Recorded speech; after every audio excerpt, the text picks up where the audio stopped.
హన్మకొండ జిల్లా పరకాల పట్టణంలో వికసిత్ భారత్ సంకల్ప సభ కార్యక్రమం పరకాల పట్టణ బీజేపీ కార్యాలయంలో పట్టణ అధ్యక్షులు గాజుల నిరంజన ఆధ్వర్యంలో నిర్వహించారు. ఈ కార్యక్రమానికి ముఖ్య అతిథులుగా మాజీ ఎమ్మెల్సీ ఎన్ రామచంద్రరావు, రాష్ట్ర నాయకులు పరకాల కంటెస్టెడ్ ఎమ్మెల్యే డాక్టర్ పగడాల కాళీప్రసాదరావు, రాష్ట్ర కార్యవర్గ సభ్యులు డాక్టర్ పెసరు విజయచందరెడ్డి, డాక్టర్ సిరంగి సంతోష్ కుమార్, గుజ్జ సత్యనారాయణరావు చెట్లు నాటడం జరిగింది.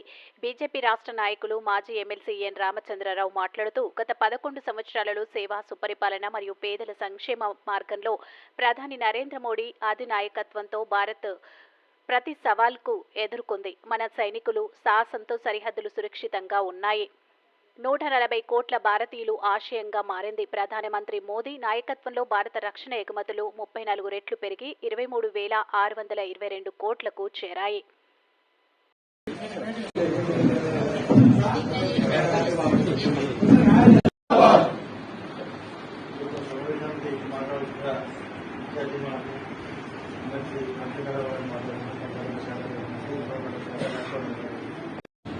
మొత్తం మనకు అర్థమైపోతుంది.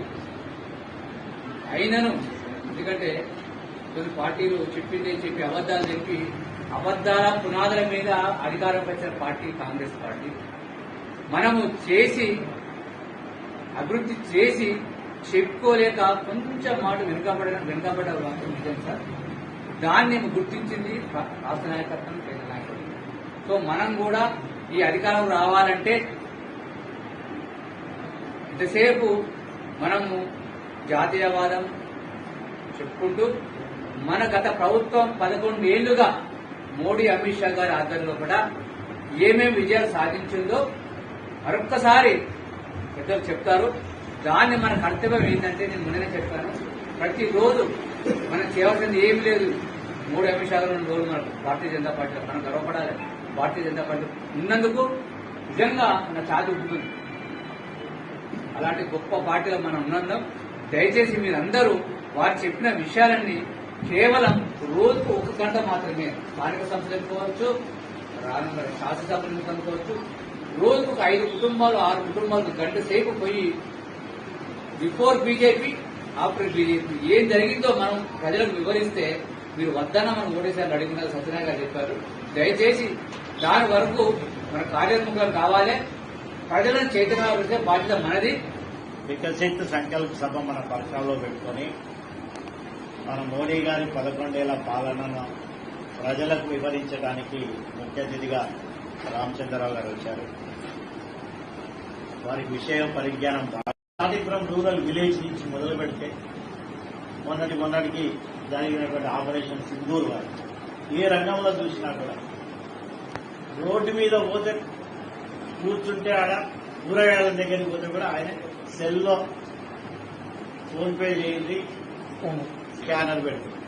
అంటే డిజిటల్ ఇండియా ఇంటీరియర్ లెవెల్లో కూడా ఏదో డిజిటల్ ఇండియా అర్బన్ లో ఉండదు కాదు. ఇక్కడ highest number of users digital India ఇప్పుడు ప్రపంచంలో భారతదేశంగా తీర్చిదిద్దిన వ్యక్తి నరేంద్ర మోడీ. చిన్న విషయం కాదు. అవహేళన మనకు చేసిన ఏది విదేశీ యూరోపియన్స్ మీరు మీ దగ్గర సాధ్యమయ్యా కానీ మనం చేసి చూపించాం. ప్రతిదీ కూడా చేసి చూపించిన విషయాలనే మనకి ఒక పాంప్లెట్ ద్వారా కావచ్చు, బుక్లెట్ ద్వారా కావచ్చు పార్టీ ఇచ్చింది. గుడ్ గవర్నెన్స్ లో ఎన్నో ఉన్నాయి. Thought process change of thought process. అసలు బీజేపీ వచ్చినాక, నరేంద్ర మోడీ గారు వచ్చినాక ఆలోచన విధానమే మారిపోయింది. ప్రభుత్వాన్ని నడిపించే ఆలోచన థాట్ ప్రాసెస్ అంటారు కదా, అది మొత్తం కూడా మార్చబడ్డది. 67 సంవత్సరాల కాంగ్రెస్ పాలనలో ఉన్నటువంటి అవినీతి, అక్రమాలు, వాళ్ళు చేసిన సిద్ధాంతపరమైనటువంటి మిస్టేక్స్ అన్నింటినీ పూర్తిగా తిరగరాసి ఈ భారతదేశానికి మనకు అవసరమయ్యేది మన అభివృద్ధి కోసం చేసుకుంటూ అల్టిమేట్ గా డెవలప్మెంట్ ఎక్కడి వరకు వచ్చినామంటే ప్రపంచంలో ఇప్పుడు 4వ ఆర్థిక సంస్థగా వచ్చి 3వ స్థానానికి చేరబోతున్నామంటే ఇది మామూలుగా ప్రతి ఒక్కరు కూడా గర్వించదగినటువంటి విషయం. మన అదృష్టానికి అటల్ బిహారీ వాజ్పేయి గారు మొత్తం ప్రపంచాన్ని నీరు మెత్తడుండగానే పెట్టుబడి అని చెప్పి పోఖ్రాన్ న్యూక్లియర్ బ్లాస్ట్ చేశారు. అనుభవం చేసేవరకు అమెరికా, రష్యా అందరూ పెద్దలు ఆడిపోయిన వాళ్ళు. మనం భారతదేశం మీద ఆకాంక్ష పెట్టాం. మనకు డబ్బులు ఇవ్వము, మీకు నిధులు ఇవ్వమని చెప్పారు. ఏం కాదు, మీరు ఇవ్వకున్నా సరే మా దేశంలో ఉన్నటువంటి ఒక 100 కోట్ల మంది జనాభా, 100 కోట్ల మంది మేము నిలబడతాము, ఈ రోజు దేశాన్ని ముందుకు తీసుకుంటుందని చెప్పి వాజ్పేయి గారు వాళ్ళు చెప్పడం జరిగితే, కానీ అటల్ బిహారీ వాజ్పేయి గారు రాగానే చాలా మందికి తెలవాలి విషయం. ఎందుకంటే వచ్చిన తర్వాత వారు వచ్చిన ఏడాది లోపలనే మీరు ఇట్లా అప్లై చేయండి ఫోన్కు, immediately apply on demand phone next phone. Gas connection మీరు అప్లై చేస్తే గ్యాస్ ఇమీడియట్ గా మీకు ఇవ్వటము. గ్యాస్ ఒకటి కాదు, 2 సిలిండర్ దీపం పడుతుంది, 2 సిలిండర్లు. కాంగ్రెస్ చేయలేదు. ఎందుకు చేయలేదు? వాళ్ళు చేసే సంకల్పం లేదు వాళ్ళకు. ఈ దేశంలో మీ తప్ప ఎవరు గెలవలేరు, మా కుటుంబమే దోచుకుంటుందని చెప్పేసి ఆలోచనతో కాంగ్రెస్ పార్టీ భారతదేశాన్ని పరిపాలించింది. ఈ పరిపాలన ఎంత దూరం పోయిందంటే, మేము ఏం చేసినా మమ్మల్ని ఎవరైతే చేసేటువంటి పరిస్థితి కాదు.